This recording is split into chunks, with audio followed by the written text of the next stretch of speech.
What's going on, guys? Welcome to the Wolfpack Podcast Live 4 with me, Dan. We've got a lovely panel ahead of us. If you're just joining us, 81 of you here and counting. Get in the comments. Yes, Stragos, how you doing, mate? Get in the comments. Make yourself known. Loads and loads to talk about. And a wonderful, amazing special guest as well, waiting in the wings. Before we get there, though, wherever you are, make sure you're liking the video, subscribing, sharing it with your mates and that. We are going to get in the first of the panel, and it's his live debut, so be really kind to him. He's our Instagram man. He's an absolute legend. Love him to pieces. His name's Matt. How's it going, Matt? Hello, hello, hello. Hello, hello, hello. Nice to be here. Does It it feels weird feel... that it's live, but I'm getting used to it slowly but surely, so it's good. Absolute legend, mate. Legend. Sound. So we've got a special guest. This is a foundation special, by the way. The Wolves Foundation is probably one of the best things I love about our club. Really, really, really proud of our charity work. And one of the ambassadors is an absolute legend. Wolves legend. Seriously, already. I'm not even just saying it. Absolute Wolves legend. Love everything he does musically, charity, everything. What a legend he is. Everyone say, how's it going to Reepa? How you doing, mate? How we doing, man? Thank you for having me, man. Pleasure to be here, guys, man. It's an honour. Legend. It's our pleasure. So, load of people talking. Get involved, lads. 100 and odd of you here now. Get involved. Sativa Breeder, what a name, I just must say before anything else. Sativa Breeder. There he is. Starting strong. Sativa Breeder. I love that. You know where you are, do you know what I mean? You know where you stand. He's already getting a loads in the chat, the Mr. Celebrity. Love it. So, before we get started, I thought, before we get into all the Reepa stuff and everything, we have actually officially signed a player, which is something I never thought I'd be saying in this podcast a few weeks ago, for sure. I'm just going to get his thing up so we can see it. So this is our Twitter.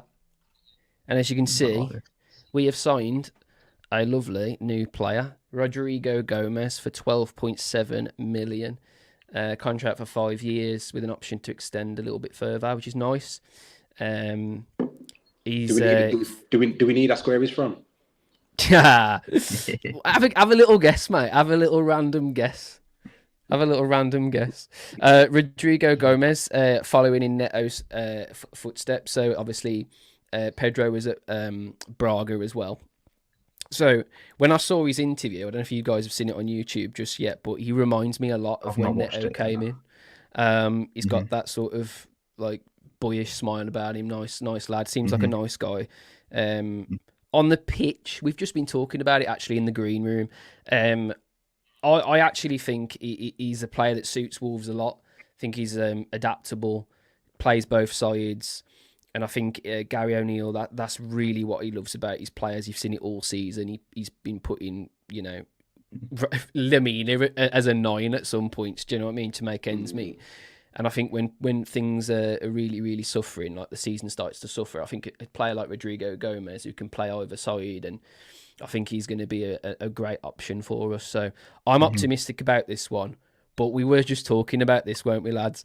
We were just talking about when you get a new signing, and you look on YouTube, you bring up all his footage, and he looks the best thing you've ever seen in your life. And then he comes in, and he turns out to be this man. So, pinch of salt, lads, pinch of salt. But I am going to say... I have him on the back. I love him. I was so happy. I was so happy. Oh, no, we all were, yeah. He was I remember when it happened, I was on holiday, and I seen him, I think it was Fab. I seen a Fabrizio Romano tweet, and I was like, telling my dad, I was like, 40 mil. I was like, proper buzzing, because I played with him on Football Manager. So I was like, I sort of heard of him, whereas a lot of people didn't have a clue who he was, but I actually heard of him, and I was like, flipping hell. And then, yeah. Any info on which number he's going to get? I think they're looking at who's going to go out. Do you know what I mean? Like, he might take a number of someone who's going to leave. Like, it could be like 12 or something. We'll see. I think we've got a 12 at the minute. Acuna's 12, isn't he? Yeah, true. Actually, it won't be that then. Like 13. I can't remember. Like They might have a number. They might have a number switch. To be fair, That's what they're doing, it, man. Yeah, it'll be a few weeks before, you know what I'm saying? Like they said, they'll see who go out, see who comes in, and then decide on the numbers, you know what I'm saying? 'Cause I think there'll be a reshape, even in captain and stuff like that. I think there'll be a reshape, man. Yeah. You reckon we're captain? Yeah. Really, that? big shout. That's an interest. Big shout. That's a very big shout. I said this from a long time. I think Max becoming captain, I just think it's actually impacted his performance a little bit. I think he's a lot on his shoulders, and he's a lovely bloke, absolutely lovely bloke. And to be fair, he's a cracking defender, but I think just sometimes this season he's just looked as though when he's got no one with a bit of commanding presence. Like a Craig Dawson or Cody. Yeah. I just think sometimes he goes under it a little bit, but it is what it is, man. He's a newish captain, and he's going to have to adapt to it if he's going to stay captain. 100%. Right. So we've talked about the new signing, Reepa. We want to talk about you, mate. I want to talk about you. I want to know how you got involved with Wolves from the start and what your first game was. Well, funnily enough, I was working at the Molyneux when I was 14. I was working in, not the concessions, it's hospitality. You know, when you're working in the boxes, the guys in the black suits and stuff like that. Yeah. I was working in there when I was 14, to be fair. So yeah, funny little story, man. Because I know my sex used to work in the mega store. So like, yeah, we both had little ties in Wolves, man. I used to work in the in hospitality, serving the suits and ties, the pork pies, and the nice little prawn sandwiches. You know what I'm saying? Did go out the match at half time. I'd be eating them myself. You know what I'm saying? So, yeah, man. Been in and around Wolves for years. To be fair, I'm Wolves born and bred. I'm from 10 minutes down the road, the stadium, Heath Town. My first ever football match was a Wolves game, and I believe the first ever football match I can remember going to was a Wolves Man United one. Paul Scholes was warming up on the pitch at a time. I was taking out some food into one of the boxes, and I peeked out and I saw Paul Scholes, and I was just mesmerised. You know what I'm saying? I was just like, wow. Yeah. Seen a football pitch, you know what I'm saying? And like, that was my way to first see a football match. You know what I'm saying? So yeah, I think about 14, 15 first sort of Wolves matches, and yeah, man. Started getting involved with, obviously, I've been doing music for all my life, to be fair. Saw the Wolves records announcements. Had a meeting with the guys that picked me up. And then it's just been the ball rolling from there, to be fair. You know what I'm saying? It's been integrated into the team, integrated into the club, integrated into the label, now the foundation. I mean, yeah, man, it's been an honour, to be fair. It's been a wild journey, but it's an honour. Yeah. No, it's great. It's great to sort of have you sort of in our community, because as you said, sort of one of our own. It's really fitting, isn't it, really, to have a Wolves fan, you know, getting his music sort of shared by the club, having close connection to the club, and also growing, you know, viewers and listeners that are Wolves fans as well. So it's this is what it is, man. And I think obviously in the world of sort of, we live in the digital era now, you know what I'm saying? And like, football teams need to bring in more revenue. This is another thing we're going to speak about. Like esports, like I think it brings. I was going to mention that. Yeah, massive. People don't realize, like a lot of the fans don't realize, it's so lucrative for the club, the esports thing is like, and people don't realize the numbers that they're doing over in the Asian community, obviously over here and stuff like that. And then obviously music's another big one. You know what I'm saying? So like, if there's a market for it and there's a space for it, and we've got it in our hometown, then why not? You know what I'm saying? And I'm obviously happy to be sort of front runner in terms of musically for Wolves and the label and stuff like that. So yeah, it's an honour, man. No, it's great. Nice. I mean, to have the opportunity to sort of play, you know, at half time, or play for adverts, go on the pitch, and it's unreal. I mean, you must be living the dream, mate. I said, nearly, we're getting there. We're getting there. We're getting there. You're doing very well. Good, like I said, like I used to play football as a youngster, you know what I'm saying, been through academies and stuff like that, and I've always done music as well. So for me, literally my dream was you either become a footballer or you become a rapper, you know what I'm saying? And like you said, essentially I'm living the dream, you know what I'm saying? Obviously there's a lot of work to do. You've got obviously big aspirations as well, you know, you're not going to just sort of settle for what you've got. You're going to want to, you know, be even more successful than you already have been, of course. This is what I'm saying, man. This is what I'm saying, man. So yeah, it's an honour to be here, man. Nice one, Reepa. Yeah, sorry about that, lads. I had my mum come in; she was wanting something, so I had to hook her up. Sorry about that. I was going to say, you know who it is. You know who it is. Shout out Mumsy, man. You always got what a legend. What a legend. Yeah. So, what are your thoughts, Reepa, on like last season and your thoughts going forward for the club? Like, quality season. I see a lot of pessimism. It's a strong word, but it was a quality season. You got to consider the start of it. You know what I'm saying? Like, the manager's gone before the season starts. Gary O'Neill's coming. I saw on Twitter, nobody had hope. Nobody had hope. There was one or two. I made a tweet because I'm one of them guys, man. I'm optimistic. And I tweeted, let him cook. And he was cooking on the barbecue. And it done the rounds, you know what I'm saying? And then every time he was winning a match, I'd I know that one, yeah. I saw you guys, you never had no hope, you know what I'm saying? So, like, considering the way he's coming to a foreign environment, team he doesn't know, inconsistency of players in terms of 1 minute you've got Neto, 1 minute we haven't got him, and he's our star man. You know what I'm saying? 1 minute, you know what I'm saying? You're playing flipping Ran left back, left wing. You know what I'm saying? The inconsistencies at centre back. You know what I'm saying? We were talking about Kilman just being partnered with obviously Dawson, and then somebody else the next week. Like, the way he's ran the show is quality, and I know there was hopes of sort of going European football, but that's a dream. That was a dream. You know what I'm saying? If we made it, that would have been amazing. But the season the season we've had has been good. Like, we've finished where we need to finish. It's not even a case of we've survived. We've finished in a good spot. We've never had fears of relegation. So yeah, I think it's just been a good season. We've done what we need to do. Obviously, we've had to play by the rules in terms of FFP. So it was always going to be a season where we suffer or survive. And I don't think we suffered. I think we survived, and in a good way. You know what I'm saying? We sort of over succeeded with the survival. And obviously now you're seeing signings come in. You know what I'm saying? Like, you can be happy now because obviously we've had to wait patiently because of the FFP rules and stuff like that. Unless your name's Man City, you can't get away with it. You know what I'm saying? Yeah. So, yeah, I think we did good last season. I think we did really good. Nice one. Yeah, I think you're spot on, mate.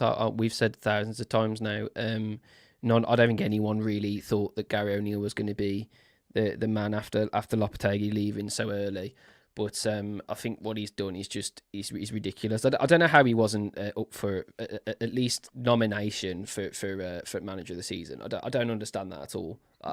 Like, you could look at the other ones and go, yeah, they probably do deserve to be there. But, like, I don't know how he didn't make it because everything was against him when he started. Yeah. That first United game, I thought we were going to get absolutely tanked first game. I mean, I was at the United game personally, and I was in the Wolves end, and to sort of, the fans were literally behind him from minute one, and that's the thing. A lot of social media fans are very fickle. They sort of give it large on social media, but something that's really good about the Wolves fan base is they always get behind the players, and especially the South Bank. The atmosphere that they've created this season has been insane. Quality, even at times when there's been sort of issues off the pitch and it's been hard to sort of get that buzz. I mean, I was in the away end at Old Trafford, and I remember we obviously lost the game 1-0. And after the game, we were literally chanting Gary O'Neill's barmy on me for about 20 minutes straight. And it was just that sort of, was where, like, the fans started to believe, because at the end of the day, the performance that day was really good. So that's what it is, man. To see Stu, man. Stu's like, this is what I'm saying. It's a matter of perspective, innit? You can look at it and say, you know what? It's not a matter of perspective, because I don't get how else you can look at it. Like, you can't look at it and say, we were meant to do this, or this was meant to happen, because if anything, we were meant to flip and go down, be relegation battle. Your manager's left. You know what I'm saying? Like, you've had your biggest player of the season. You've had your biggest ever player leave the season before. You know what I'm saying? He's gone. You know what I'm saying? And, like, it was going into the season thinking, flipping it, what's going to go on? We got no hopes of buying anybody. Manager's gone. You know what I'm saying? So I think, the perspective is just a case of looking at it realistically and saying, we've done what we needed to do. Now we can move on and move forward. Mm-hmm. I completely agree, because I never thought we'd go down personally, but everyone else that wasn't a Wolves fan, I mean, they had us banked to go down. Do you know what I mean? And I remember first we did our Prem predictions, and I sort of said we finished like 14th, 15th. So thankfully, we done that, and as Reepa said, we had a good season with a lot of really good results. You look at the City result, beating City. You look at the last minute win against Tottenham. I mean, there's some really good memories this season. It's not been it's been a lot better season than the year before, 100%. Because we're in the slums for that season until literally this is what I'm saying. Matter of perspective, man. And I know, like, I've seen Deborah there, she's saying last 10 games, but again, we're working with what we had in terms of players rotating, players getting knackered, players getting injured. You know what I'm saying? The system changing constantly. Neto's rated 80 million 1 week, then he gets injured and nobody wants. You know what I'm saying? It's like, what's going to go on? But then you got to have to, like you said, we survived in terms of we weren't even in a relegation battle. So those last 10 games, you got to just accept it and then know that, okay, look, we've been through the FFP hard bits. You know what I'm saying? Now we can sort of invest in the club, and this is what we're seeing now. You know what I'm saying? This is what we're seeing now, man. So I don't have any doubts in my mind that sort of this new season, coming into this new season, it will be the same as the back end of last season. You know what I'm saying? I think it's going to be positive. It's going to be fresh. Obviously, there's a lot of jargon on Twitter and a lot of this and that in regards to stuff that's not to do with on-field, but on-field, I think we'll be fine, man. You know what I'm saying? Obviously, we don't know yet if there's a few to leave or a few to come in, but we'll see, man. Yeah, nice one. Yeah. I love that. So you've talked about your thoughts about the season and that. What I really want to dive into now, this is a foundation special, so we need to talk about that amazing thing, the Wolves Foundation. So Reepa, you got into the foundation and everything. What was that like? Like, what was that journey like to get you into where you are now with it? It's crazy, to be fair, because like I said, been involved with Wolves like 2 years now. The label started about 2 years ago. Got involved musically and just been putting in works. Obviously, I've done bits on BT, done bits on Sky. Been working with Next Gen and Goal, interviewing sort of the next generation of players to come through, like the under-21s at Wolves, Mohamed Ali Chubb at Atletico Bilbao. We went down to Man City, Liverpool and stuff like that, interviewing these young players. So there's a lot of stuff, obviously, outside of music that I've been doing. And then obviously there was always talks of sort of being enrolled as an ambassador for the foundation, but I wanted to be at the right time. So when the guys sort of approached me with this project that they were going to do, and it was going to be part of sort of the announcement as ambassador, I was a bit skeptical at first, because obviously, like I said, the topic was being blindfolded, the mental health, the whole campaign, the whole mental health thing. You know what I'm saying? Like, I'm big on it myself, but I was a bit skeptical at first, man. So, but I thought, you know what, this can only be good, man. And it's not just about me; it's about the people. You know what I'm saying? This is what it's going to be about, man. So yeah, like literally just went for it. We had a brief on the day in the morning, because we had a slight brief over email, but we had a brief on the morning on the day it happened.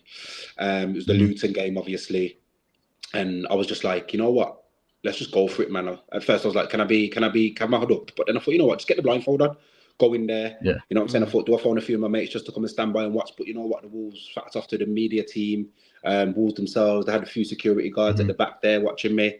Guy called Elijah, big strapping lad. I thought, I'm a big lad, but flipping it. Because as soon as I saw him, I was like, you know what, I'm all right here. You'll be all right. Yeah, I'm all right, man. You know what I'm saying? And it's a Luton game as well, man. You know what I'm saying? In the brief, they were telling us Tommy Robinson's going to be at the game. They must have Luton. You know what I'm saying? Little things like that. You know what I'm saying? You think he brings a bit of a mob and stuff like that, and he likes a bit of trouble and things like that. So, but went up there, did the video.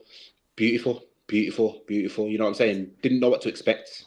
Didn't know if you were going to get two sort of interactions or 50 interactions. Yeah, that's what I was going to ask. Did, like, obviously, you know, you wanted to create as much awareness as possible, but did you ever expect to get, because I mean, I don't know, I'm sure you probably told about this, but Norwich did sort of a similar thing beforehand. I remember, where I think someone was sort of sat next to, like, two men were sat next to each other, and one of the lads was showing like loads of emotion, and the other lad was quite quiet, and then it turns out that the lad that was showing all the emotion was the one that sort of, you know, that was eye-opening, man. That was eye-opening. Because I mean, and it was quite reminiscent of that, because when I watched that, I was, you know, real sort of touched by it, and when I watched this one, I mean, maybe it's a bit biased because it's my own club, but I was like, you know, it was proper emotional, because it was just such a well sort of put together idea. Do you know what I mean? I'm not gonna lie, this video, I literally watched it just as well, just to get a little bit of you know, insight on everything, and I watched it when it first came out, but every single time I watch it, man, I well up, because it is such a raw thing. Do you know what I mean? You've put it's a genius idea. It's a genius idea. You've put yourself right in the centre where all the fans are coming in from the subway, like. It's a really busy place. That, do you know what I mean? That's where everyone's getting the, you know, the shirts and that, right next to Sir Jack. And I just think, like, my hat is off for you, to be fair, Reepa. I know it's like a thing, you know, you've got your people around you and everything, but for you to do that, mate, it really, I'm not just saying it. It really resonated with me. I'm not even just saying that. Like, I suffer with mental health, something fierce, man. Like, I told him, Matt, the other day, I filmed a video the other day for our signing, Rodrigo, and I had like a massive like mental episode just before it, and like you don't see that. Do you know what I mean? The cameras go on, bosh, everything's fine and that, but like you don't know what's going on up here, man. And like what you did that day, mate. Honestly, It'll make me proud forever for being a Wolves fan. But things like that, mate, it's a step up for me. Yeah, definitely, So, man. Honestly, fair play to you. Seriously, that was such a beautiful video, mate. Yeah, So man, thank you, man. Like I said, man, it was a top team effort, and like I said initially, the idea was just a bit like, whoa, that's a lot. Then I thought, you know what, let's go for it. And I didn't know, like I said, I didn't know what the reception was going to be. Didn't know if like anything was going to come of it. Didn't know if people were going to interact. But it just snowballed throughout that. I think we was there for an hour.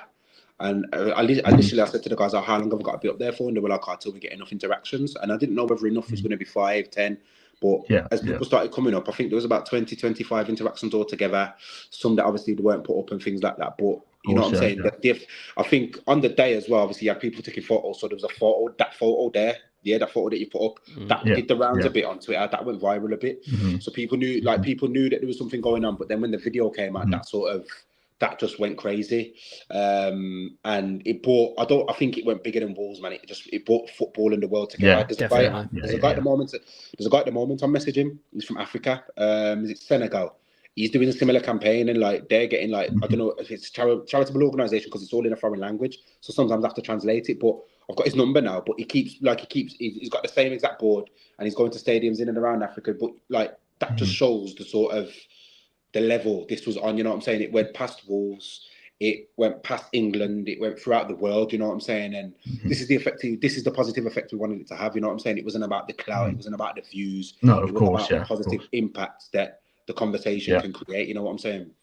You know that day, like, you know, you've got your blindfold on and everything, and you've got the sign. You know what's on that sign. You know the people coming forward to you and stuff. When people were like obviously saying stuff to you and that, well, again, I commend you for your responses to it, because it was very sincere. Took it so well. Yeah, for sure. Because a lot of people would be like, ugh, like a bit cringe, not cringe, but like a bit awkward. a bit scared, because people don't wouldn't really know what to say. Yeah, it's raw, isn't it? It's raw. Do you know what I mean? Taboo. Very taboo as well. Yeah, my question is basically like, how did you sort of prepare yourself for it? Did you just go for it straight away? Did you do a few like? Nah, we just did it, man. I'll be honest with you. I'm very blessed to be a person of strong mental fortitude. Had my struggles in the past. Even now I have my struggles, you know what I'm saying? But very sort of iron-minded, and been through a lot of things as in my young ages that have turned me like this now. So I felt perfect in that sort of role. Obviously, outside of music and everything else, I do my personal trainer as well, but I'm a wellbeing personal trainer. So I have that aspect of being able to communicate and listen and talk to people on those topics, you know what I'm saying? Being a motivator in the gym and helping people, like sort of in a physical aspect. Obviously, there's a mental aspect to it as well. So yeah, being up there, like when people are disclosing, the blindfold did help a lot. Like it helped a lot because you haven't got that sort of, I think if I'm there and I'm looking someone in the eyes and they're disclosing this information to me, I'm going to start to well up them. But the blindfold sort of, it had a double meaning because it signified, okay, we are not blind to the effects of mental health, but also we are not going to be looking and judging. You know what I'm saying? We're not going to be, I can't see you, I can't judge you, I don't know you. And I think that's what gave people the confidence to also come up as well, because they felt that element of not being judged. People who were aware the cameras were there, but that initial person, that direct A to B conversation that was being it was a safe space, It was a safe space. There was no judgment, you know what I'm saying? So not knowing who I was speaking to, but hearing voices, and like I felt like I could be sort of those sort of words of confidence and words of affirmation to them. And like I said, I'm a big sort of advocate for the coping mechanisms of mental health and being sort of disciplined, motivated, and pushing on and striving on. You know what I'm saying? And I know it's harder for some than others, but I will always preach that. You know what I'm saying? So it felt right, and I know obviously there was some information given to me before from the Wolves Head for Health guys, but without being rude, like it's not that I needed it, like because sort of like I have that natural thing in me where like I'm able to handle these situations. So yeah, man, it went well. You could tell that it meant a lot to the people that disclosed the information. But then obviously when it went out to the world, you could tell it meant a heck of a lot to the whole world, man. Yeah. I think that's what I was going to touch on there. Sorry, it was the fact that you mentioned there's only a few people, well, not a few, but like quite a few people coming up to you in that. But I think like when it went online, when you could see it as a YouTube video, you know, that's a lot more eyes on the message. There's a lot more eyes on what you were doing that day, and sort of so the whole thing, like the media team, everything, the whole Top the whole team thing was just top team effort. fantastic. And I fantastic. didn't actually see the video until you guys saw it. So on the day the video come out, when it went public, I didn't get a private link before or nothing like that. I saw the video. No way. So that was my first time seeing the people I'm speaking to. Oh wow. And I was just like, and I'm remembering the voices and looking at the people. I'm like, okay, that was you. That was you. I'm like, no way. Yeah. No way. Like, it was just crazy, man. You know what I'm saying? And then obviously some of them we couldn't put up there. There was a woman that grabbed me. She grabbed me so tight and she whispered in my ear so quietly, like it was as if she wanted to disclose, but she didn't want to be heard. And she said, "Don't quote me." It was a relative, whether it was sister or something. She said, "Oh yeah, my sister committed suicide last night." I was just like, "Flip me." Last night, and you at the game, like, flip me. I was like, bad. Yeah, man. And obviously, if the blindfold helped as well, because obviously, like I said, I can compose myself, but like hearing that, like my face would have just been, whoa. You know what I'm saying? And then obviously you snap back and you're like, you're okay. You know what I'm saying? Things like that, man. So yeah, it helped, man. It helped a lot. We got just over 500 of you here now, and obviously that's great. You know, that's great. You get involved in the comments and that. But I do want to sort of go on what we're talking about as well. There's 500 people watching it now. There's probably some more people watching it later. Please, if you suffer from mental health, please don't keep it to yourself. Don't care if you go to the gym all the while and you're like built like a brick shit house. Do you know what I mean? You're next to Dharma Traore. Don't matter. What's up here is completely different. It's a completely different thing. Don't think you're being oversensitive by sharing, man, because you just talking to one person and you just having that little conversation, right? It helps so much. I was watching the video and that Luton fan that came up to you and was just like, he was just like, oh, you know what? Like, just hearing you ask me if I'm okay was enough. And that was just like, that's just should be something that we're always doing. Do you know what I mean? We should all be there for one another and checking each other out and that, and making sure everybody's all right and that. So yeah, that honestly, that echoes to everyone watching right now and everyone that's watching. 100%. After this comes out, man, if you need any help with mental health and everything, please shout out, man. Don't be on your own, man. You know what I'm saying? Yeah, I mean, I do the Instagram myself, and if that's just a little message to the Instagram, I'm always happy to respond and help anyone. Nice one. That's what they say, man. You know problem shared is a problem halved. You know what I'm saying? And you have to speak up, man. It's the first initial process. You know what I'm saying, to helping yourself. And obviously there is ways you can help yourself, but like, we live in a world with 7 billion, nearly 8 billion people now. So you have to coexist, and our problems have to coexist. You know what I'm saying? And it's not until you speak to someone you can realize, okay, I'm not the only one. You know what I'm saying? Like, because like I said, there's 8 billion people. There's someone that's probably not going through the exact same thing, but I damn near guarantee that it's similar, or you can relate, or it resonates with someone. So it's help just each other, yeah. man. You know what I'm saying? And so more so in this digital era, you know what I'm saying? Back in the day, you could tell a man, get on with it, you know what I'm saying? Go back to work, and you'd have to be a hard man, you know what I'm saying? Wolverhampton, you know what I'm saying? We're an industrial city, smoky city, you know what I'm saying? We're tough people, you know what I'm saying? It's a working class city. So it's easy to just think, yeah, I'll get on with it. But this digital era where there's so many variables to things that can affect your mental health, you know what I'm saying? Like, you have to speak up now, man, you know what I'm saying? And it helps. It does help, man, you know what I'm saying? So yeah, man, just speak up, because it's not the same as it was back in the day where you, like you said, you could just go to the gym and it's finished. Now, man, like the digital era, we're on phones, we're on laptops, you know what I'm saying? Our kids have got social media, like it's the metaverse, man. There's literally so many components to it. So yeah, man, like just speak up, man. You get me? DM the help, you know what I'm saying? DM friends, DM the podcast, DM whoever you tuned into, man, whatever networks you have, you know what I'm saying? Just talk, man.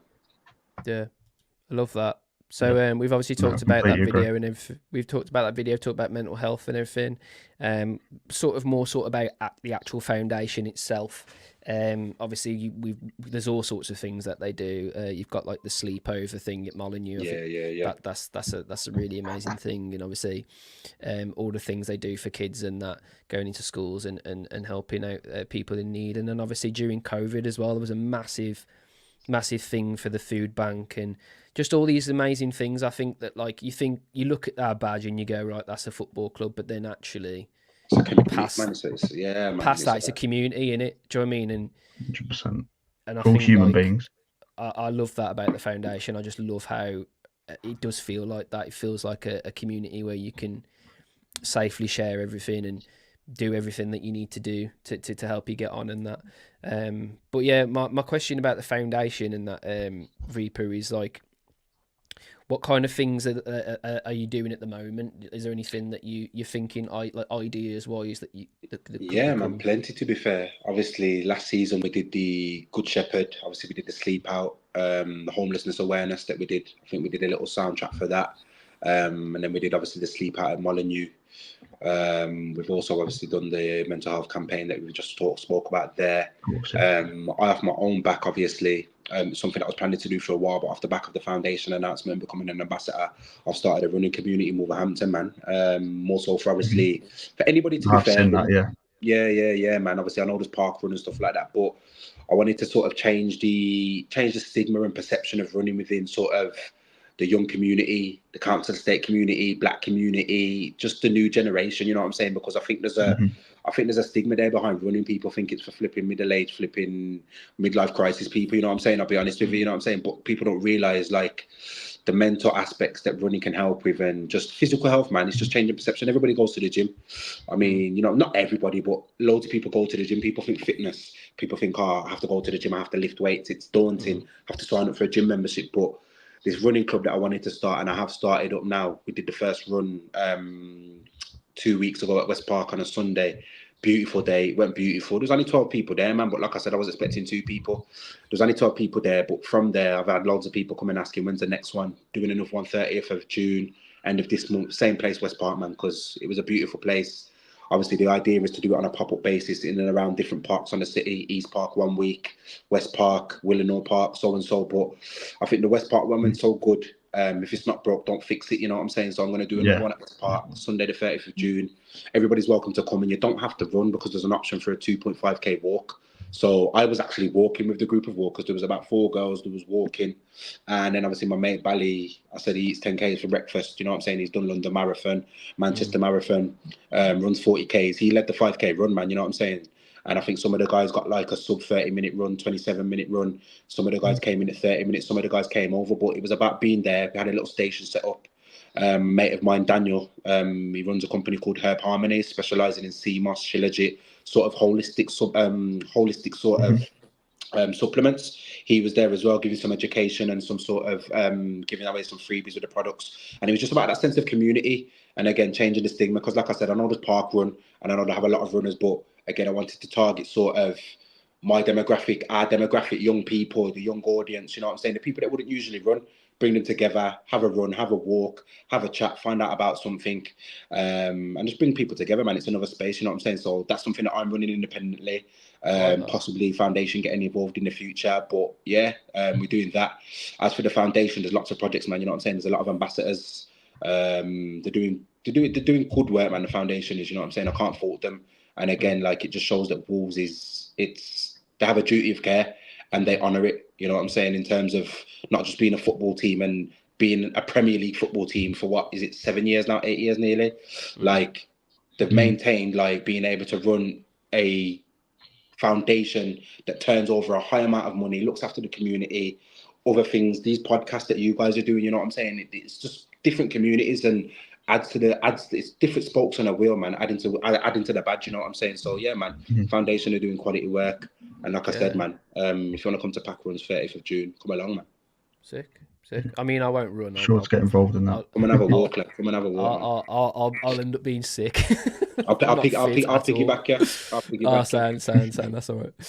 I don't weigh very much either, so you won't even feel it, mate. I'll be just there like ragdoll. Yeah, love that. So we've talked about foundation. Obviously, you're an ambassador for foundation and that, and that's awesome. But the first time I saw you, Reepa, was when you come out on the pitch and you was promoting your music. Yeah, and you was doing the is it in the pack? Is it the pack? Yeah, remember the pack? Yeah, the pack. Yeah.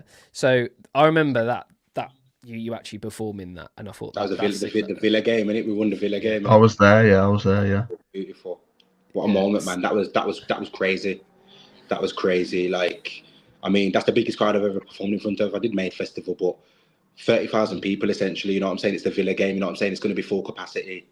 We were winning as well, man. So it was just like Like, Yeah. so I said to the guys, like, because it was half time, so if it's before the game, it's not as bad.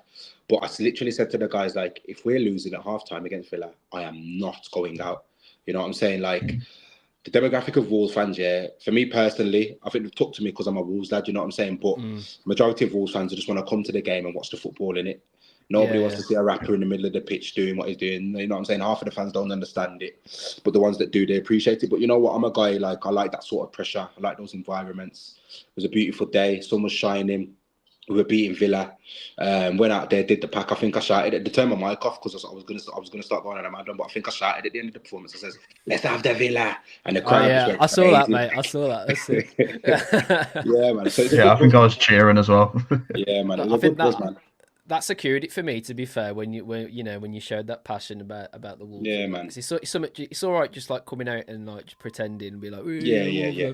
But like you could just tell, man, you were one of us, and it was really cool.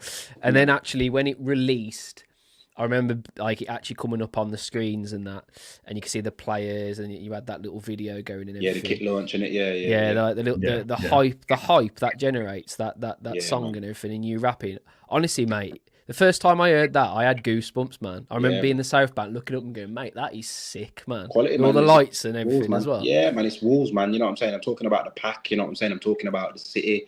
And I've always stood on representing Wolves, even before I was involved with the football club. You know what I'm saying? I've always, if you look at my music, look at my archives, type in Reepa on YouTube, look at a video from 10 years ago, I've always like shouted about Wolves. Like, that's me. You know what I'm saying? Like, before even putting a Wolves shirt on, I like bleed orange, I bleed Wolves, man. I have to, like, I've always represented it in my music, man. So to then sort of be integrated into the team and do a song that was going to be the kit launch, it was like, whoa, they perform it on the pitch. Like, that's the dream, man. You know what I'm saying? So it was like, it was an honor, man. It was a big honor, man. It was sick moment. Yeah, we'll talk about that moment in a minute. Let's go all the way back. Like, how did this music journey start for you, Reepa? Typical thing where I say, like, been doing music all my life. You know what I'm saying? I wrote my first lyrics when I was 10 years old. Project coming to school. Wrote my first lyrics, and I knew I had a thing where I could write and create music. Obviously went into high school. I went to Heath Park. Shout out my Heath Parkers, you know what I'm saying? Like, real school, man. You know what I'm saying? Like, Heath Park was a legendary school. I did that transition from Trinity to Heath Park. Year 7 on the playground, I was just that MC, man. You know what I'm saying? Oh, can you do a rap for us? Can you do a rap for us? And I do. Every break time, you know what I'm saying? It was me in the corner. You get your little phone out, your Sony Ericsson Walkman at the time. You're doing Stimpy and Screwface beats and stuff like that, man. You know what I'm saying? And like, built a reputation sort of within the schools and then locally, throughout the city and then regionally. And obviously it's like, sort of like the leagues, you work your way up, man. You know what I'm saying? Get a bigger reputation, start doing collaborating, start going to sets. Like, a lot amongst the likes of JK and stuff like that, working around those people, build yourself a reputation, and then just releasing music independently, man. You know what I'm saying? So it's been a long journey. I've been doing music for nearly 15 years now, probably longer. Stopped playing football. I was playing football at a decent level. I was playing for Hensford Town, last football club I was at. We was in the Evo Stick League, man. You know what I'm saying? Scored a cheeky goal in the FA Cup against Chester. You know what I'm saying? So like, I've had experience in football, but it just wasn't for me, man. I got involved in some other stuff that took me away from football, got involved in wrong crowd, not even wrong crowd, but just started doing things that I weren't meant to be doing, you know what I'm saying? As you do, have to learn. Practical, you know what I'm saying? Hands-on situation, you know what I'm saying? Running around on the streets, doing what I was doing, but got blessed and got lucky to sort of have the chance to have be in certain environments that took me around music and knew that I could take music seriously and do something with it, you know what I'm saying? And off the back of that, I did a little project called Deeper One that was sort of like an autobiography, a musical version of my autobiography, and that got picked up by the guys when the Wolves Records announcement got announced, man. And then that was the biggest thing for me, man. When I saw that announcement, I had a sense of like, I need to be a part of that. I have to be a part of that. Like, I thought I will be a part of that, man. Like, it's probably a bit of delusion, but it's a bit of mainly self-belief, man. Because I felt like I've always flown the flag for Wolverhampton. I've always flew the flag for Wolverhampton. So that was sort of the perfect timing for me to sort of be on a platform. What bigger platform than the Premier League established football club that's the city, also doing a record label as well, you know what I'm saying? So yeah, man, it was an honour. Got involved with Wolves Records, and what you're seeing is what you're seeing now, you know what I'm saying? We're here with you lovely guys, man, and doing these little things for the community and the people, man, you know what I'm saying? And I'd do a rap for the Albion, but there'd be too many swear lyrics in it, man, you know what I'm saying? I don't know if you can if you want. I don't know get if the it's past beats Watershed, going. you know what I'm saying? It's not 9 o'clock yet, man, Stu. I don't know if it's past Watershed, man. You know what I'm saying? Hopefully my daughter's sleeping, you know what I'm saying? Because I don't want her to hear what I got to say about the baggies. maybe towards the end, lads. We'll see. Yeah. Cool. Love that. That sounds like a great story, man. Like starting from the bottom and then like working your way up. Yeah, man. I mean, if you want a bit more insight, man, like I said, type my name in on YouTube, man. Reepa.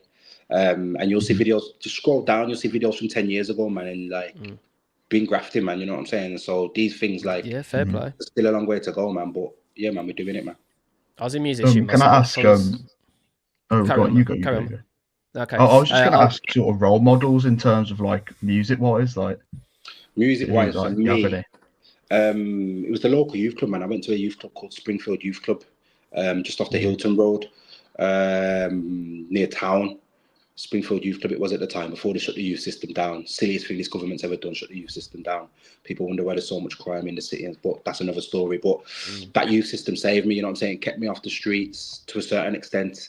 And it was a place where we could go and exhibit our skills. And there we had a crew called Outlaws, grime crew, higher stakes and stuff like that. Those guys called Skips. I don't know if you guys know Raider as well. He's sort of an old school legend in Wolverhampton, MC.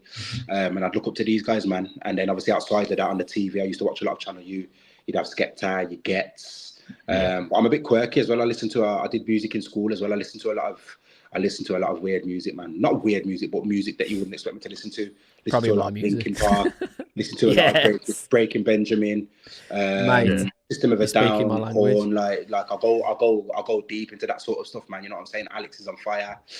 System of a Down really, really heavily influenced me because sort of my music, which is grime music originally, it's very sort of, it's aggy, it's very sort of, it's angry music. It's that, and System of a Down represent that oppression and the pain. Because a lot of people think, like rock music, it's like you're talking about violence, you're talking about this, but people don't realize when you listen to System of a Down, they're talking about like the government, they're talking about the corruption. You know what I'm saying? So the wars and stuff. Yeah, the wars and stuff like that, man. You know what I'm saying? So yeah, man, I've always had sort of a good ear for music. You know what I'm saying? So yeah, man. They're all sort of my inspirations, man. It's a good mix, it's a good blend. You know what I'm saying? Best musicians. I am a musician, and I am like I work with kids, like teaching them like different music and stuff. And genuinely, the best musicians are the ones that listen to everything. Like they're not just stuck to one genre. The ones that listen to everything, get a bit of this, get a bit of that. Mate, I'd love to see a Linkin Park style song with you in it, mate. That would be sick. I'd love to. It's coming, man. Those sort of like, they're the people I want to work with. You know what I'm saying? Live instruments, live bands. You know what I'm saying? Like I love that sort of stuff, man. And that's the recent thing that we've done, man. You know what I'm saying? That like the whole process of that. You know what I'm saying? It was live music, live orchestra. It's got that element to it, man. Hopefully we can get that on the pitch soon, man. You know what I'm saying? Yeah, mate. I think that would be sick. You and Linkin Park, let's make it happen, man. Get in the works. So manifest it, man. Yeah, so next thing we want to talk about, of course, is that JD announcement video, which I thought was actually so sick. Yeah, man. There's you in the middle. Beautiful, man. That's the money shot. That's the money shot right there, man. There's a term called standing on business, man, and that's what I'm literally doing right now. Standing on the new business. You are indeed. I think obviously good with the timing. Obviously, I think timeline was in a bit of turmoil. Obviously, people didn't know what was going on. But people don't realize. I'd like to clear it up as well, man. You know what I'm saying? JD, literally, it's a sponsorship, so they cover the lot. They come in, they say, we're going to give you this, we want to do this. And they're paying the club. They're putting money into this club. This player that we've got now today that's been announced, you know what I'm saying? Thank JD, man. Not literally, but you know what I'm saying? Like, there's that element to it, you know what I'm saying? Like, without these sort of sponsors, these things don't happen, you know what I'm saying? And JD's a big company, you know what I'm saying? I mean, if you've got kids, you've took your kids there. If you're young, you've been there yourself, you know what I'm saying? So it's like, yeah, man, it was a big thing, obviously, off the back of, obviously, price rise announcements, which we obviously... bit of a taboo subject, you know what I'm saying? It was a bit like, what's going on here? You had your fickle fans like, what's going on? But beautiful announcement, man. You know what I'm saying? We got given the scripts, and it was like, JD want you to do a song, and not even JD. We had a song ready. And it was like, okay, then we've got an announcement with JD. Let's make it happen, man. And for me to work with sort of live instruments, live orchestra, you know what I'm saying? I had a little Kanye West moment, man. You know what I'm saying? You know, I don't know if you watched the process of him making. Yeah, I watched the. Is it Jesus Walks? Is it Jesus Walks? Yeah. Jesus Walks, man. And like, I was having one of those moments, man. And the timing for this was beautiful because I haven't released music myself through the label in over a year. So it came at a good time, man. You know what I'm saying? The track's beautiful. If you actually listen to the track and enjoy the music, it's a very uplifting, positive track. And off the back of the mental health campaign that we did, I think it's so relevant because like the lyrics are all connotations towards staying positive. Out of darkness cometh light, which is the Wolverhampton motto. You know what I'm saying? And stuff that I reiterate in my lyrics constantly, and it's just put together. Obviously, mutual on production, live orchestra, playing Rosie Danvers, who's worked with obviously Noel Gallagher. She's worked with Kanye. She's worked with Stormzy. It's these little things, you know what I'm saying, that are going behind that have made this whole thing come together and made it a beautiful piece of art, man. This goes past music. This is beautiful art, man, and yeah, man, I just hope people enjoy the music, man, because this is beautiful. And I think it's one of those songs that will last forever because I think it's one of those you can play in the car, you can play in the gym, you can play when you wake up. See it on FIFA, man. See it on FIFA. That's what we need it on, man. That's what we need it on, man. Yeah, that'll be unreal, yeah. I can see that on FC, you know, load up the menu in that and you just got the yeah, man. Or like a Volta soundtrack, yeah. Yeah, I like manifest that as well. Let's have a bit of that then, lads. Let's have a bit of that, man. Just casually getting your Linkin Park and fucking Linkin Park and FIFA, lads. You know what I'm saying? That's the next level, isn't it? Do you know what I mean? Yeah, man. So yeah, obviously you it was really, really cool, by the way. Really, really cool setup to like have the logo right in the middle and the big reveal and everything because it all feels like it's building up to something. Yeah. And I think like you know, we all kind of knew like JD was a thing anyway. Yeah. Because obviously the leaks and that. But I don't think that really. I don't really think that harmed it though in a way because I feel nah. The leaks were crazy this year, to be fair, but. Yeah, man, it's a beautiful announcement, and I saw some people saying, it's a bit much for an arm sponsor, but this is JD. They do a lot for the culture. They do a lot, like, and in terms of bringing a young audience in, which is what you need to build a future as a football club, to survive as a football club. Like, you know what I'm saying? We were talking about kids like randomly becoming Man City fans now. You know what I'm saying? Like, and parents can't help it nowadays. Like I said, we live in the digital era, so. There's less of a say for a parent to say you're a Wolves fan. Like, nah, because he's online, he's seeing Haaland bang hat-tricks every week and his mates for City and stuff like that. So the kids are more likely to, like, where there was glory hunters back in the day and it was just like, because you're watching Match of the Day on telly, now they can see every day, every second on their phones, you know what I'm saying? So these little things like a JD collaboration, whether the kit's going to be in JD, whether there's a brand coming through JD, like, this is a big thing for the culture, this is a big thing for the club. I agree. JD's massive in the UK, you know what I'm saying? So it's just appreciating it, and massive. You know what I'm saying? It's a good sponsor, man. It's a good deal, man. I think I saw you post our boy Nathan's bag as well. His little concept of his of JD bag. Yeah. They got to make that, mate. That would be sick. He's quality. He's like, he's been in touch with me since the back end of last season, and the work he does, like, you know what I'm saying, like, he's absolutely mental. For him to, like, they come from nowhere, and the stuff he does, the graphic design he does, but tell him, man, tell him there's eyes on him, man. Trust me, I've had conversations about it. The funny thing was, some people actually thought that was like real. Like, I saw people in the comments asking where they get it from. The work is that good, yeah. The work is that good.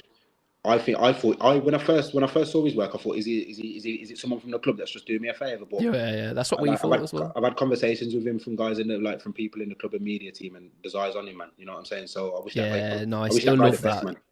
He'll love that, man. I'll tell him that right at the end, mate. He'll be absolutely buzzing. He's a lovely guy as well, to be fair. Yeah, man. Really talented dude. I've seen some of the stuff he's working on with some of the new signing as well. It looks like really sick. That's what I'm saying. Yeah, so obviously you're standing in the middle there. You're surrounded by an orchestra and everything. What was that like? Like, you know, that's a really like surreal moment, and it to be standing in the middle of Molyneux anyway, but then to be surrounded by an orchestra and everything, that must have been sick. For me, that was like felt like a footballer playing in the Champions League final, because as a musician, like, I've always wanted to develop from sort of being a rapper to an artist. I don't just want to be a local rapper. I don't just want to be that sort of always a grime MC, a rap and that. I want to delve into my artistry. I appreciate music. Like I said, I've got a wide range in the taste of music. So I've always wanted to work with live bands, live orchestras, big productions like this, you know what I'm saying? And obviously it's a blessed position to be in, obviously with the label, JD coming in, you know what I'm saying, being chosen to do this. So it's sort of like when you've got like an orchestra around you playing your song, you know what I'm saying? And like, it was just surreal, you know what I'm saying? So I'm looking around, the drum's going around, but I'm stuck in the moment, you know what I'm saying? I'm a person who will delve into the moment and get stuck in. And that's me. When my arms are out there, that's me being genuine. That's me like, mate, I felt like Jude Buzzing. Bellingham, you know what I'm saying? Like I've just flipping scored at the Bernabeu, you know what I'm saying? And it was like, whoa, this is the level that I want to be on. This is the level that I need to be on, you know what I'm saying? And we've come a long way as a club, come a long way as a label. And this was sort of, the song says it itself, green light, go, you know what I'm saying? Green light, like everything's all guns blazing, all like we're good to go, man, you know what I'm saying? Yeah, I definitely think it's going to be on FC, mate. I'm just saying. I'm just going to say that. I think it's going to be sick. Love that. Sound. So we talked about the JD thing. So talk about, obviously you're a musician. So let's have a conversation about things that you're going to do in the future. So obviously we're thinking like albums, or what kind of thing are we thinking like going forward? Definitely, man. More releases. I mean, the song that we've just done with Mutual, me and him paired up quite well, man. You know what I'm saying? We worked together quite well. We've developed a good sound. I think there'll be more from me and him. You know what I'm saying? He's a good lad. He's only from down the road. He's a Birmingham lad. He's a Villa fan, unfortunately. But mate, I could feel that. I could feel you hesitate. Then I knew that was coming, man. I just knew it. Listen, he's a good lad, though. You know what I'm saying? And it's Midlands. You know what I'm saying? This is music. You know what I'm saying? So it's separate from obviously what goes on the pitch. No, it's all good, mate. Honestly, music, you know what I'm saying? It's one of them ones, man. You know what I'm saying? I mean, Bully played for the other side, didn't he? You know what I'm saying? So I'm sure I can collaborate with one of them lads. You know what I'm saying? So he's a good lad, sick guy, sick producer, drum and bass sort of sounds. Works commercially but also in the raves as well, you know what I'm saying? So we like to dabble between the both. So I can see more stuff coming from me and him. Cool. From myself, obviously there's loads of sort of back catalogue there, space for an album. I always make songs with the idea of what movie could this go on, what kit launch could this go on, what sort of advert could I see this on, you know what I'm saying? That's the level I want to be on with music. So they're the kind of sounds I'm making, man, but also sticking with my integrity and keeping my ear to the streets, man, because that's what the music is, man. You know what I'm saying? If you look at all the sort of marketing campaigns for adverts now, Apple, flipping Pepsi, it's all sort of street culture music, you know what I'm saying? Like it's so lucrative as marketing campaigns. So it's that balance, you know what I'm saying, between being commercially viable but also maintaining your integrity and having a good vibe and a bit of a bounce about you, man. So like Greenlight Grove, like what's that about? Like where what's the story behind writing that song? We was in the studio, man, and like I felt like when he played the beat to me, I was like, this is it, man. You know what I'm saying? And I felt like I had green light in my head. And I was like, I'm ready to go. All I can see is green lights. And I thought, and then he added the Grove, you know what I'm saying? Because that's where everybody wants to go. That's where everybody wants to be. Green Light Grove. We're all heading, we're all striving. It was literally like, it's been a good rollout, man. Like I said, off the back of the mental health campaign, there's not a swear word in the song, you know what I'm saying? But the lyrics, like sort of the soul. Good for FIFA. Yeah, good for FIFA, but they're so available to everybody. If you're 6 years old, you can relate. If you're 60 years old, it's something that you can listen to. And I'm not saying nothing that nobody can relate to. You know what I'm saying? There's not a lyric in there about shaking ass or drinking alcohol or, you know what I'm saying? Like it's literally, it's an earthy song. It's an earthy song, like proper earthy. It's green. It's soulful. You know what I'm saying? And like I said, off the back of the mental health campaign, off the back of the year I've had, knowing that this is going to be sort of a big track, knowing what it was for, it was like, Green Light Grove, man, let's go. So listen to the lyrics, listen to the track, pull it on while you're driving, pull it on while you're in the gym, put it on when you wake up, man, you know what I'm saying? First light on the 5th day, a bit of Gandalf there, a bit of Lord of the Rings there, man. I'm a bit of a Middle Earth nerd, man, you know what I'm saying? Like I got that reference literally instantly, which is fantastic. Bro, like that little quarter, but that line to me, I was watching, you know what's funny as well, I was doing a Lord of the Rings marathon at the time, like throughout the mental health campaign and during the track, so it was like everything was just pointing towards this song, you know what I'm saying? It's like, whoa, like, yeah, man, Green Light Grove, first light on the 5th day, sunrise with the kids playing, it's just like, yeah, man, it felt beautiful, you know what I'm saying? So yeah, man, beautiful. Sick. So what about like for live performances? Are you thinking about doing anything? Definitely, man. Green Light Grove. I can see that that needs to be done at half time again, man. I don't know how it would work logistically with getting a flipping orchestra on the pitch at half time. You know what I'm saying? Get him on, man. We'll all carry a double bass each or something. Man, you know what I'm saying? Something, you know what I'm saying? Even if it's at the start of a match or end of the match, you know what I'm saying? First game of the season to introduce the season or whatever. I feel like that's Green Light Grove as well, like the green light for the season, mate. Yeah, man. You know what I'm saying? Yeah. Needs to be done, man. So yeah, I love performing live. That's another aspect of mine. Like I love writing and recording music, but I feel at home on stage, man. When I'm on stage, I love performing, man.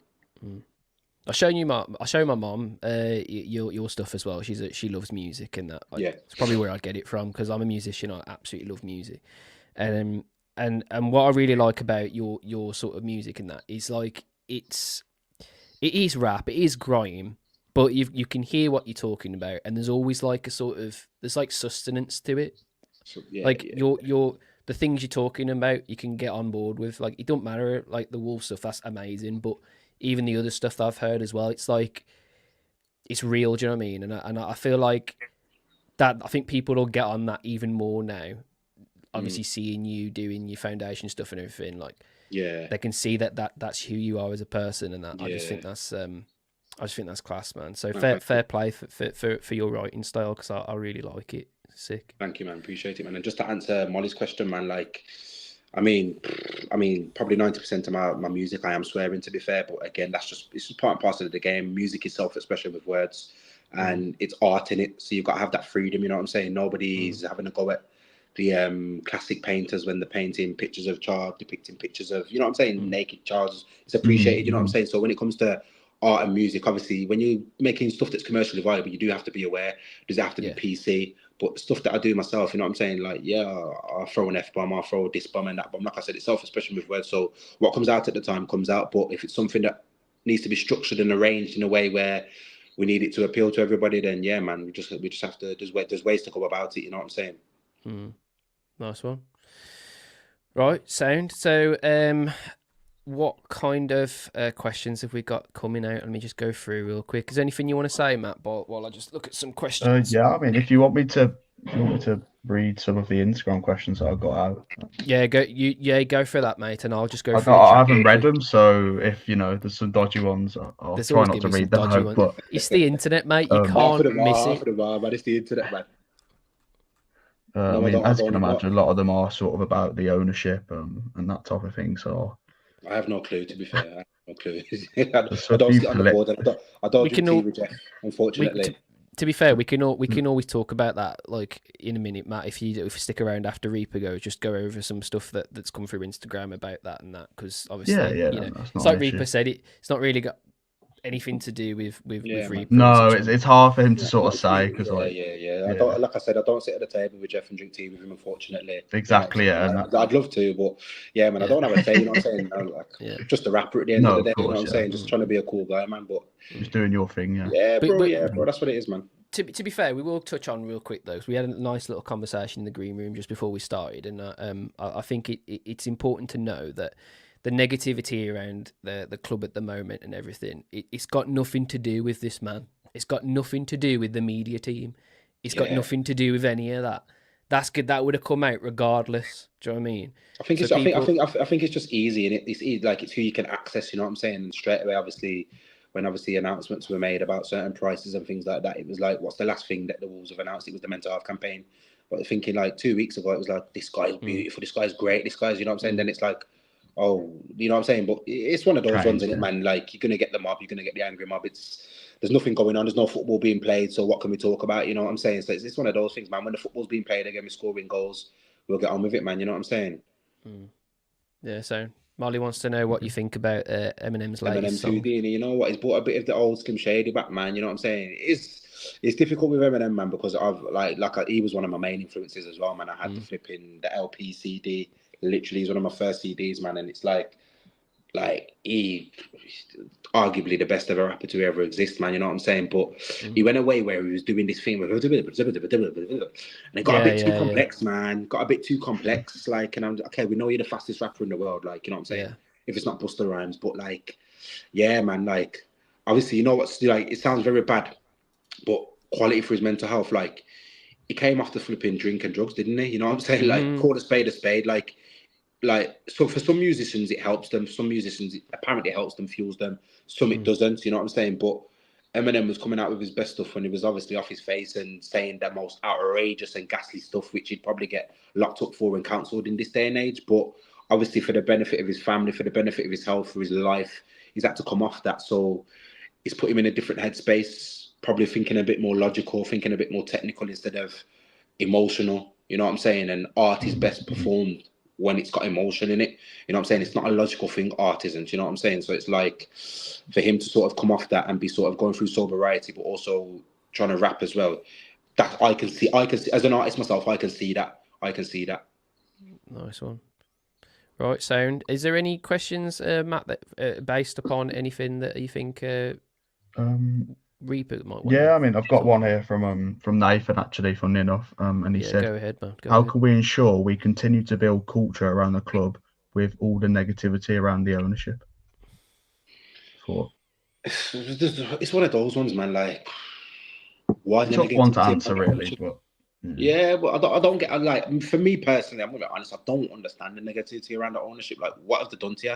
They've brought success to this club. We've been in a Premiership for, is it 7 years now? 8 years? 7, what is there to be negative about? We had to abide by FFP rules. We're not Man City. We can't flipping pay them in oil money or whatever is going on over there.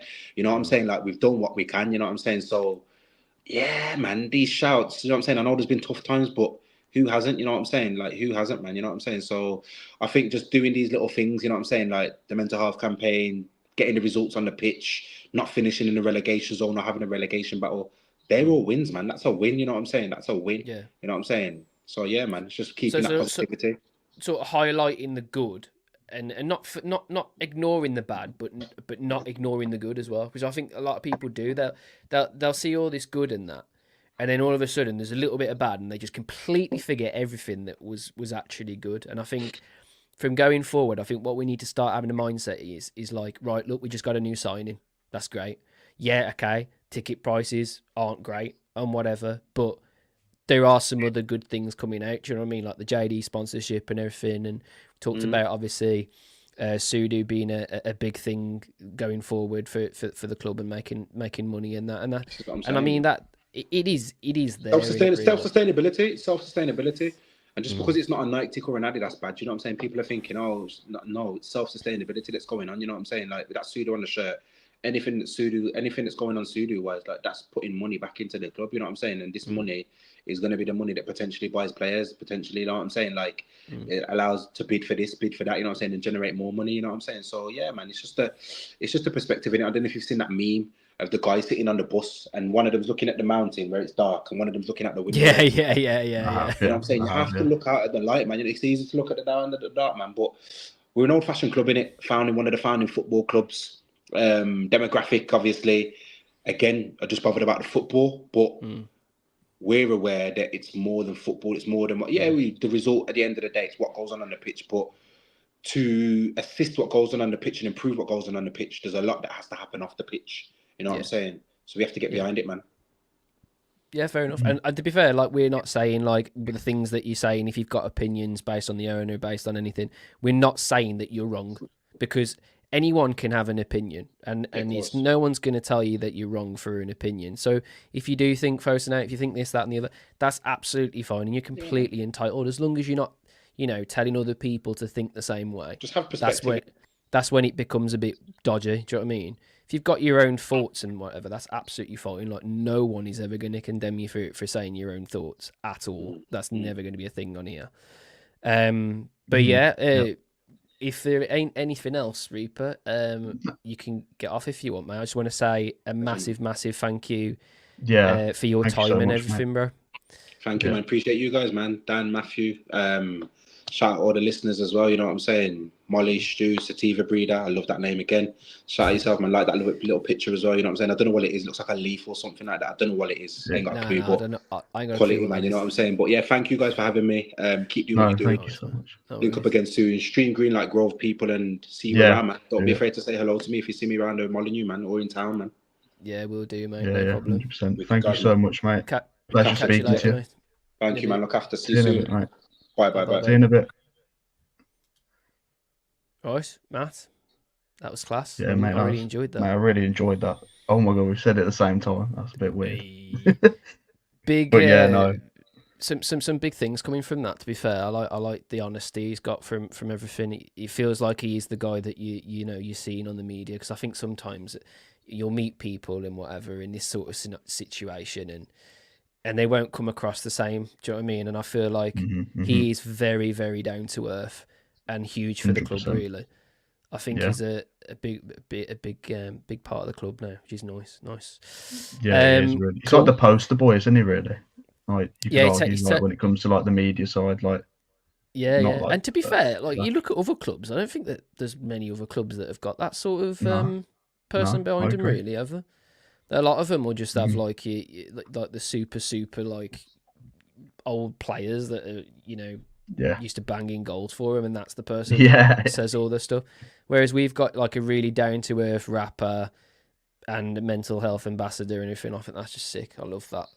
Class, yeah. Cool, Matt. Have you got any questions that you want to answer? I do.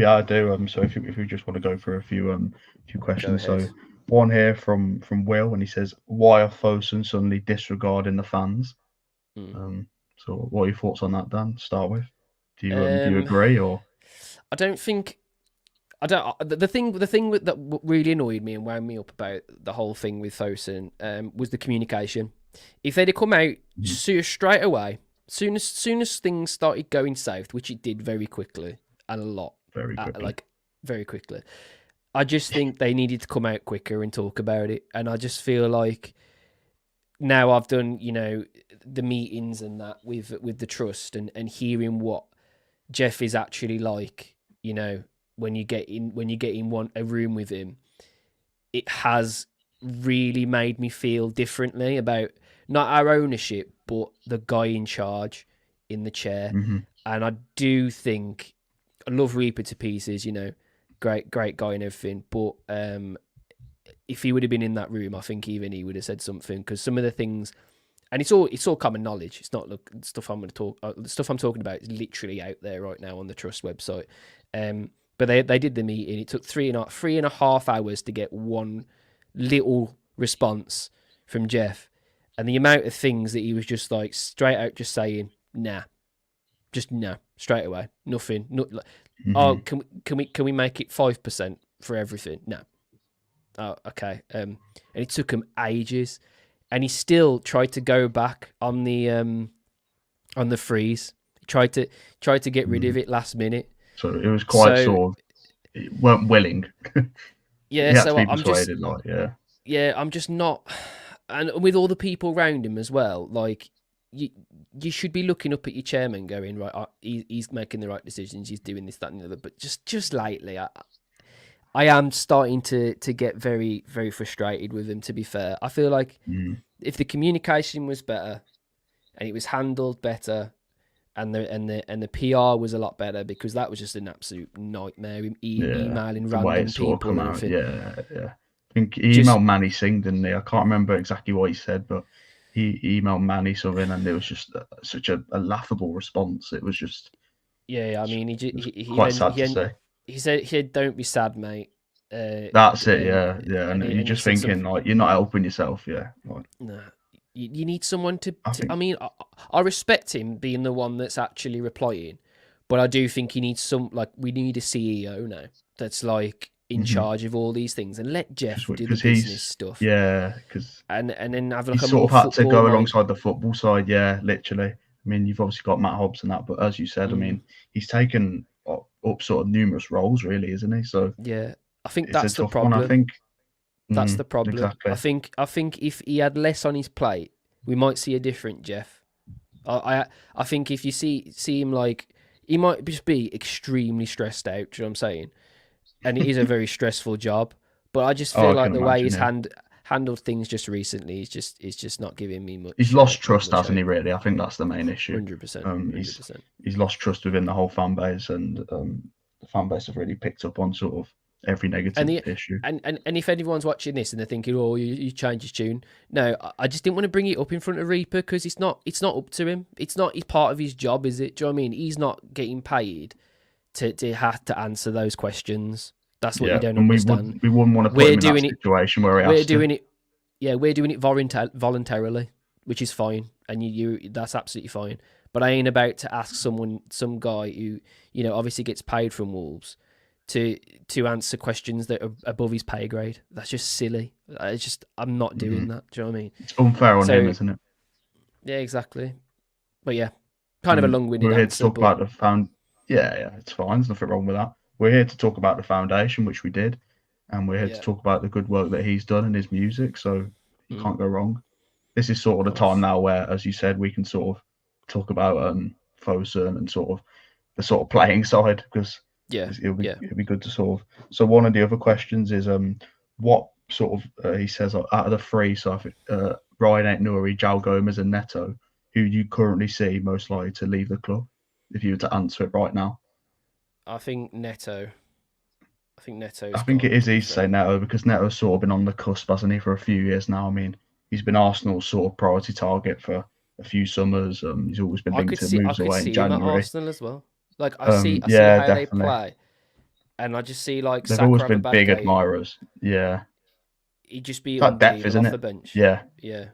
It's just whether, like, from his point of view. I mean, if I was him, I'd personally be wanting to start, and even though he can play left wing as well, like, he's predominantly want to play on the right, and you've got like their star boy in Saka, so it's a weird one. He is for us. He is a player that if we had a season under Nuno and we made that Euro, we won the Euros, COVID didn't happen, we kept all those players. He is a player that you keep on the bench and has an incredible impact and build him up his levels. The problem this season is we've relied on him.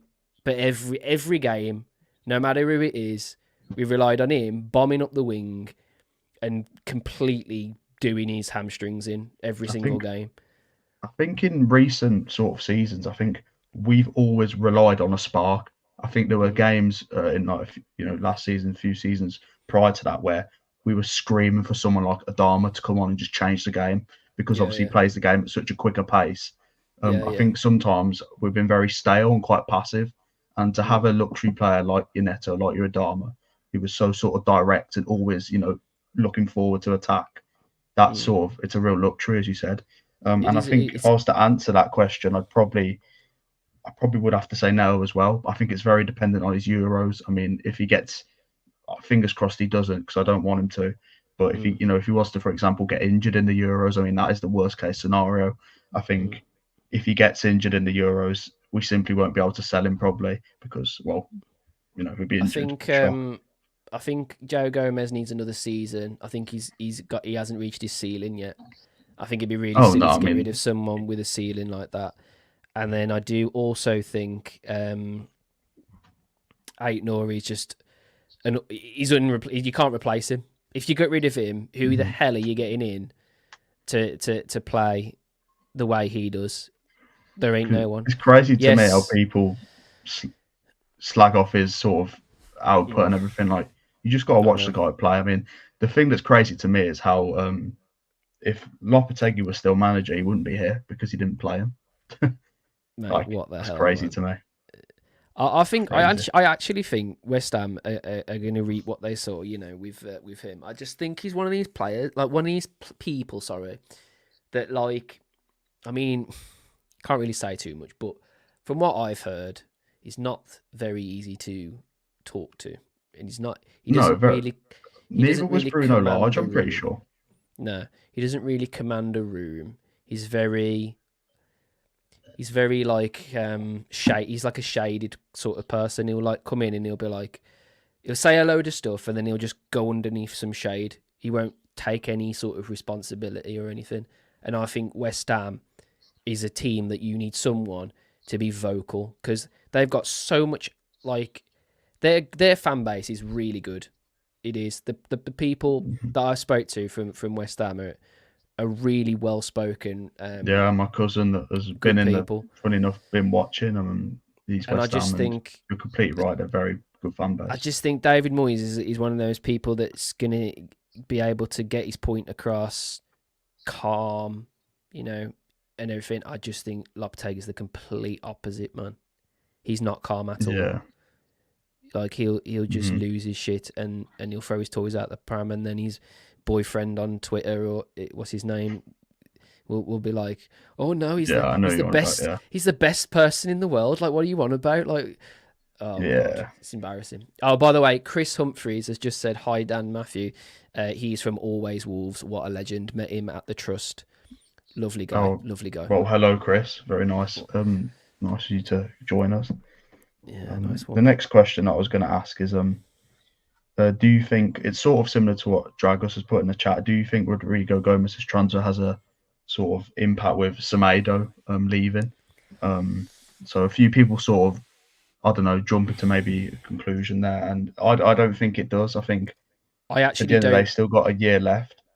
I looked just at the news come out from Rodrigo's signing, and nowhere does it say he's played as a left back. In everything that Matt Hobbs is talking about, he's a winger. So why would they buy? It's because he's played someone... wing back. You see, it's because he's played wing back, right? I know, wing back. I know that, but why would you buy someone who you're scouting and then address them as a winger and then get rid of Semedo of all people? Like, if you got rid of like Hugo Bueno, then fair play. But you're not getting rid of Semedo without a big replacement. So I actually don't know. As much as it wouldn't shock me if someone like Nels was to leave because of, like, you know, he's one of the highest earners at the club, for example, similar to Sarabia type thing. I think that's more in the ballpark. I think that's more in the ballpark. I think it's Sarabia replacement. Because if you think about his it's easy to say Neto, isn't it, really? Yeah. But at the end of the day, Neto hasn't left. So his wages are ridiculous for his performances, and some of the performances Sarabia made this season were when he threw his toys out the pram because he couldn't get any game time, and then you give him the game time and then he doesn't do anything with it, and then you could argue he's had some sparks and everything. No, I do like Sarabia as a player, I do, but again, is he another luxury player? Do you know what I mean? Is he hard working enough in a team like us? I think it's very much the case that he just hasn't got the pace. I think you know, he's proven in sort of the Portuguese league, other leagues, French league, that, you know, he can be very effective. But he doesn't get time on the ball like he does in those other leagues. You know, when he was playing in Spain, for example, like, they're sort of the teams that he was at, like your PSGs, they're so ball dominant. That's perfect for him because he wants to get on the ball, he wants to create.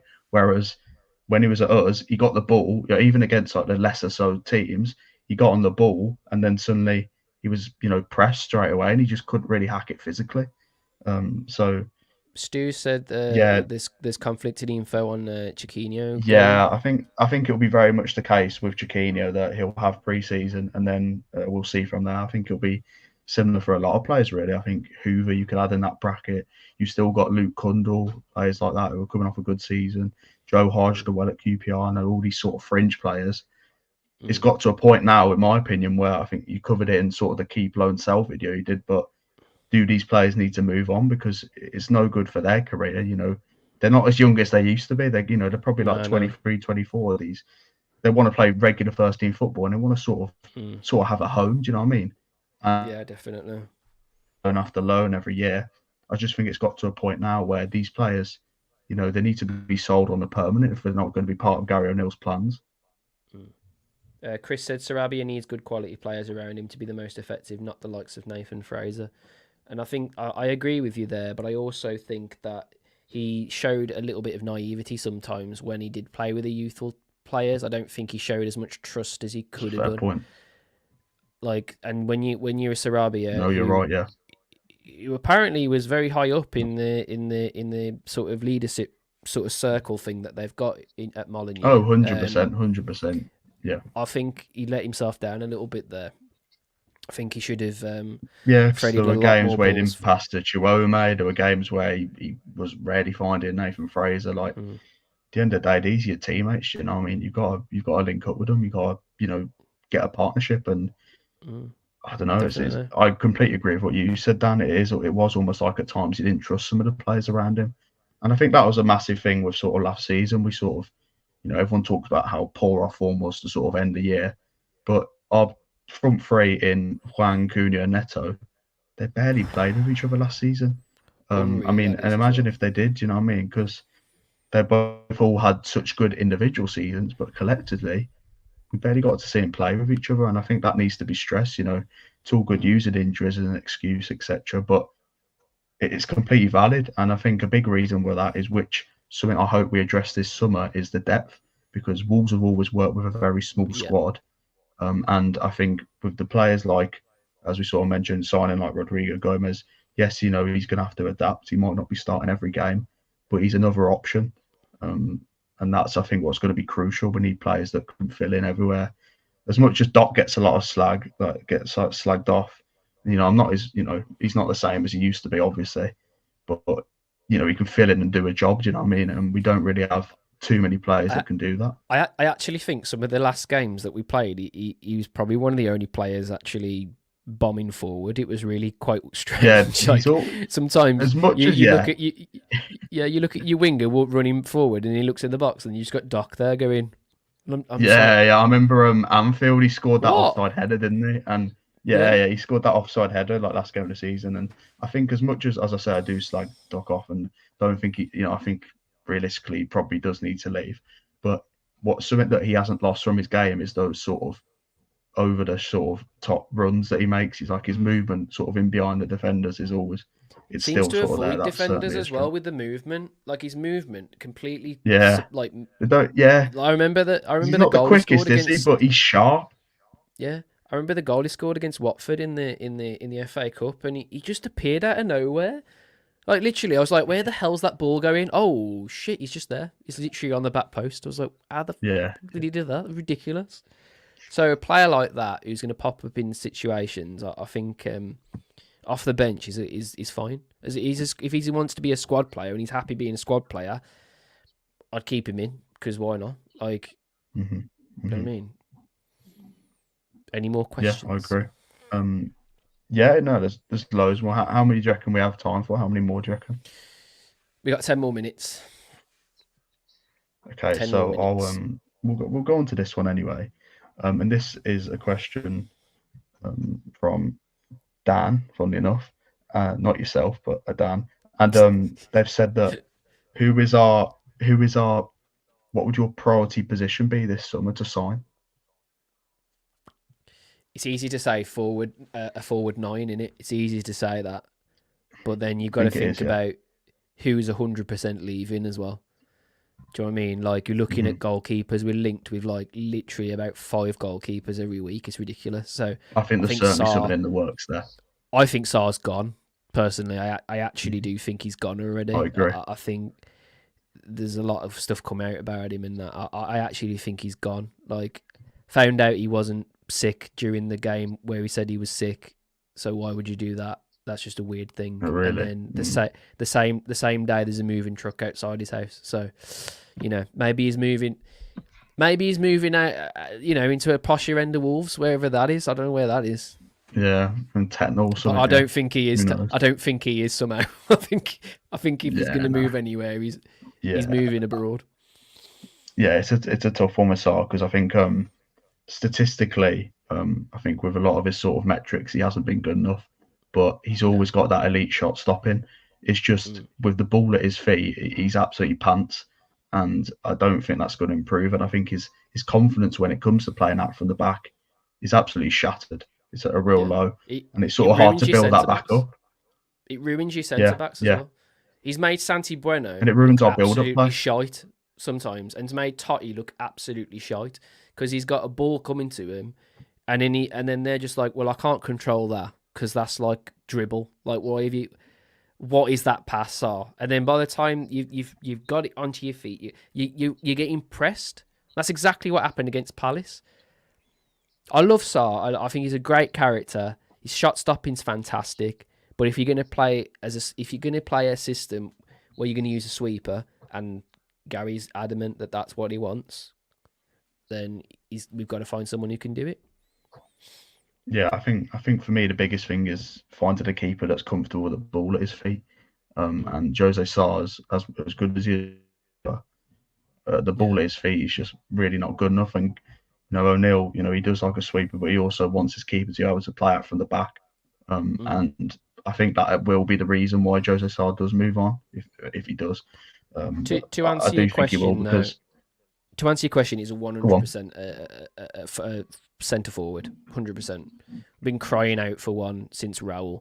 Even when we had Raul, really, everyone that come in during having Raul and you wanted someone to back him up, you just had no one. We've not had a centre forward that can actually deliver since Raul. And then as soon as he got injured, we haven't had one. You can say, yeah, Cunha scored loads of goals and everything, but he ain't a centre forward, is he?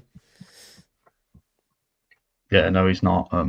I completely agree. I think my answer would be centre forward as well, because you haven't got really that sort of in the box presence, because Cunha, half the time he's dropping deep, half the time he's on the wing. He's very he's on free roam almost. And when you have, someone that can just be sort of in and around that area, sniffing out getting the tap-ins, that is certainly something we haven't. You basically need a big bloke who can just cause a lot of trouble that you can do some 1-2s from. And we got no one like that at the moment. So literally, the second you're getting off over the halfway line, we're looking out wide.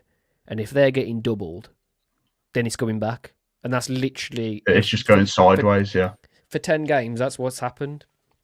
So, definitely need a centre forward.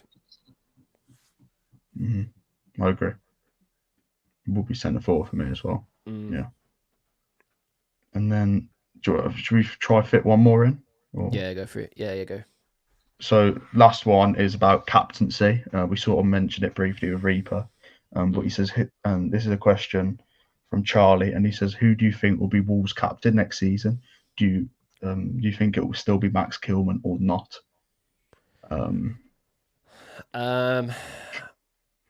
Let's speak that Max Kilman stays. So hypothetically, Max Kilman hasn't left the club, because I don't think a lot of it is on if he leaves. Like, do you think he'll be taken?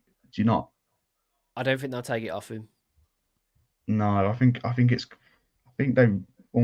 Max is almost their golden child. Like, I think they absolutely love him, and and as much as I do like Max, like at times I don't think he's had his best season.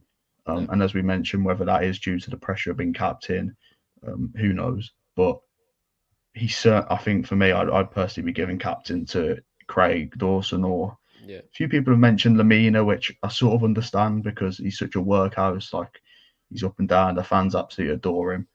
I think mine would be Lamina.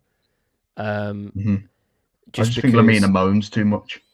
I think he does, but I feel like if you give someone captaincy, it's the most old cliche in the world, isn't it? Great power comes great responsibility. I think he will. I think he'll literally it'll change him. I think he'll step up to the plate type thing. Yeah. I actually do. I think you've seen him this season. He's a different player to what he was at Southampton. A completely different player. He's playing the best football of his career. But he even mentally, the stuff that he says and does, he gets his brother in, he's showing his brother around and everything, and there's a lot of family sort of ties there now. I think captaincy would be his next step. I actually do. I genuinely think it's heading in that direction. I don't think Max Kilman's tenable in the back five either, to be honest. I think honestly, if we bought another centre back, I wouldn't even be that surprised to see him drop out. No, I mean, I personally wouldn't be against it, but I just can't see it happening. No. But a centre and back he was I think it would secure it for me. I think he'd leave, and I think someone else would take the captaincy. It's interesting Reepa said that in it, to be fair. I wonder if he dropped that by accident. Yeah, I don't know whether he's just, I don't know if you read into that or not, but he might have just been out pulling our leg, but who knows, honestly, who knows? He's looking at this now, he's going, fuck, on his phone going... Yeah. Sorry about that, lads, just slipped, yeah. You heard it here first. Who knows? You heard it here first. Yeah. So we can clip, maybe. Maybe. I'm just going through the comments real quick, see if I've missed anything. But yeah, we're closing off. I just want to say, guys, just because of the positivity that's coming out of the club at the moment, I don't want you guys to think that our focus isn't still on the ownership model and everything going forward with that. That still needs changing. Some of the decisions that came out, completely were just ridiculous, and none of us agree with it. None of us do. We're all very much against it. I've took part in a trust meeting now and everything, and I'm seeing things that I didn't even know.